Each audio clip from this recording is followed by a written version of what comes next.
এখন ঘড়িতে টাইম হচ্ছে সকাল 6টা। এইমাত্র আমি ঘুম থেকে উঠলাম। ওঠার পরে বাইরে এসে দেখলাম বাইরেটা কুয়াশায় ভরে আছে। বেশ ভালোই লাগে। কুয়াশা ভরা সকাল, শিশির ভেজা ঘাস, এগুলো কিন্তু গ্রামের দিকে না থাকলে বুঝতেই পারবে না। আমাদের এদিকে কিন্তু ঠান্ডা পড়ে গেছে। শুভ সকাল আমার প্রিয় বন্ধুরা, তোমরা সবাই কেমন আছো? আশা করছি আমার ব্লগটা যে যেখান থেকে দেখছো সবাই ভালো আছো এবং সুস্থ আছো। আমরাও বেশ ভালো আছি তোমাদের ভালোবাসা ও আশীর্বাদে। আমার আরও একটি নতুন ব্লগে তোমাদের সকলকে অনেক অনেক স্বাগত, অনেক অনেক ভালোবাসা।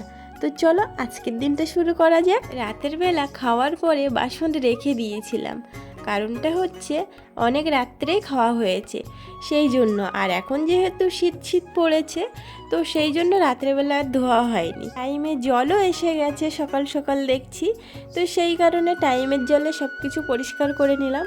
আর কেন জানি না এত সকালে আজকে জল দিল। টাইম হচ্ছে এখন 6টা 30 এরকম হবে। তো যাই হোক, এরকম টাইমে কিন্তু জল আসে না। আমি স্নান করে আসলাম ঠাকুরকে জল মিষ্টি দেওয়ার জন্য।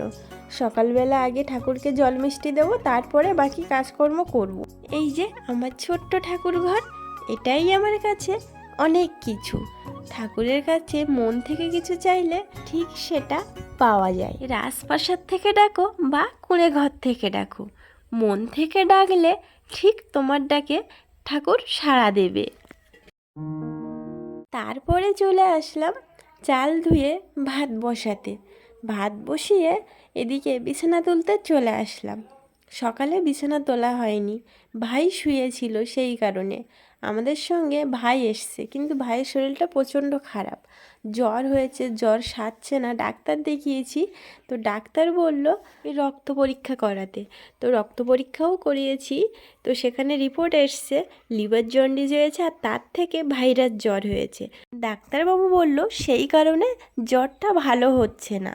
তো চিন্তার কোনো কিছু নেই, ভালো হয়ে যাবে, ওষুধ দিলে ভালো হয়ে যাবে। তো একটু আগে গেছে নার্সিংহোমে ভাই ভর্তি হতে, কোনো কিছু খেয়ে রাখতে পারছে না, সব উঠে যাচ্ছে। এখন কি বলো তো, ওয়েদারটা এত খারাপ, কখনো গরম কখনো ঠান্ডা, এই কারণে কিন্তু সবার এরকমই হচ্ছে। এদিকে চলে আসলাম সবজি কাটতে, বাজার করে নিয়ে আসলো। আলু নিয়ে এসছে, বেগুন, টমেটো, উচ্ছে, কলা, এইসবগুলোই নিয়ে এসছে। রান্না করতে হবে তাড়াতাড়ি, ভাইকে আবার ভাত তরকারি পাঠাতে হবে নার্সিংহোমে।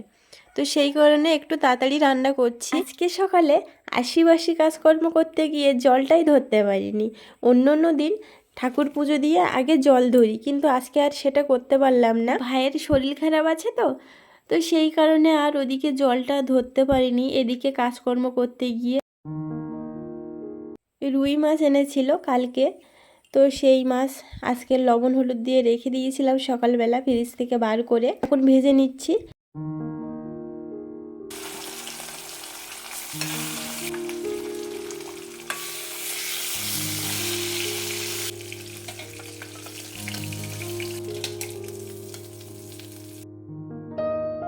মাছটা ভাজার পরে আলুটাও একটু হালকা করে ভেজে নিলাম। তারপরে তেলে ফোড়ন দিয়ে বেগুন আলু দিয়ে দিলাম, একটু লঙ্কার গুঁড়ো জিরের গুঁড়ো দিয়ে ভালো করে কষিয়ে জল ঢেলে দিলাম। পেঁয়াজ রসুন ছাড়াই কিন্তু রান্না করছি, শুধু জিরের গুঁড়ো আর লঙ্কা দিয়ে, লবণ হলুদ আর কিছুই না। তো তারপরে মাছটা দিয়ে একটু ফুটে গেলে তরকারিটা নামিয়ে নিলাম। তারপরে রান্না করছি কলা, উচ্ছে আর আলু, একটা শুক্তো রান্না করে ফোড়নে দিয়েছি শুধুই 5 ফোড়ন, আর কিচ্ছু দিইনি, হালকা একটা শুক্তোর ঝোল করেছি। তো তারপরে রান্নার জায়গাটা ভালো করে পরিষ্কার করে নিচ্ছি। রান্নার জায়গায় রান্নার পরে যে অবস্থা থাকে তার থেকেও খারাপ অবস্থা থাকে বিচুলি বা কাঠের জালে রান্না করলে, কারণ আমাদের বাড়িতে তো রান্না হয় কাঠের জালে, তো ভালো করে জানি। মানে সব কিছু পরিষ্কার করতে হয়, উনুন পরিষ্কার করতে হয়, মা তো করে দেখেছি। তো যাই হোক, তারপরে চলে আসলাম বাসন পরিষ্কার করতে। রান্নার পরে তো বাসন বেরিয়েছে, তো সেগুলো পরিষ্কার করতে চলে আসলাম। আর কড়াটা এত কালো হয়ে গেছে, ছাই দিয়ে না পরিষ্কার করলে কড়াইয়ের কালি উঠবে না। পাশের বাড়ি থেকে ছাই এনেছি, আমাদের বাড়ি তো ঘুঁটের জাল, কাঠের জাল, নাড়ার জাল নেই, সেই কারণে। সকালবেলা বিছানার চাদর রৌদ্রে দিয়েছিলাম, ঠান্ডা পড়ছে যেহেতু, সেই কারণে একটু রোদ খাইয়ে নিলাম। ভেবেছিলাম পরিষ্কার করব, কিন্তু আজকের ভালো রৌদ্র নেই। তো যাই হোক, কী রান্না করেছি চলো দেখিয়ে দিই। কলা আলু উচ্ছে দিয়ে একটা হালকা ঝোল করেছি।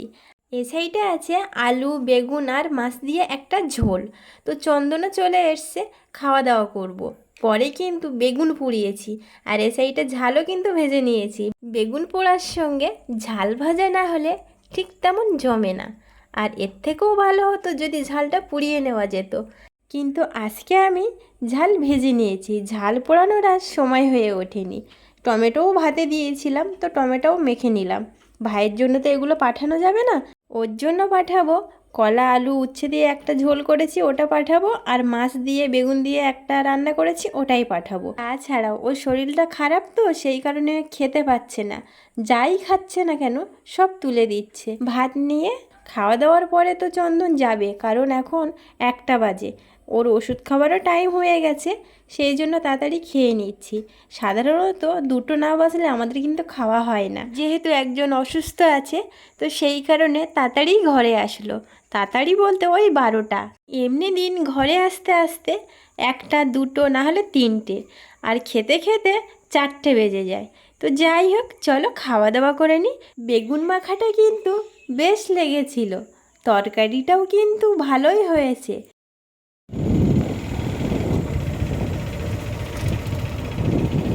নার্সিংহোমে এসছি ভাইকে দেখতে, তো ডাক্তার বললো ছেড়ে দেবে, আমাদের সঙ্গেই বাড়ি যেতে পারবে।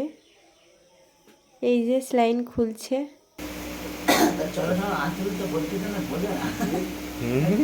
ফলের দোকানে আসলাম ফল নেব বলে। এই যে আপেল নিলাম, আর লেবু, আর নিয়েছি আঙুর, আর একটা নিয়েছি হরলিক্স।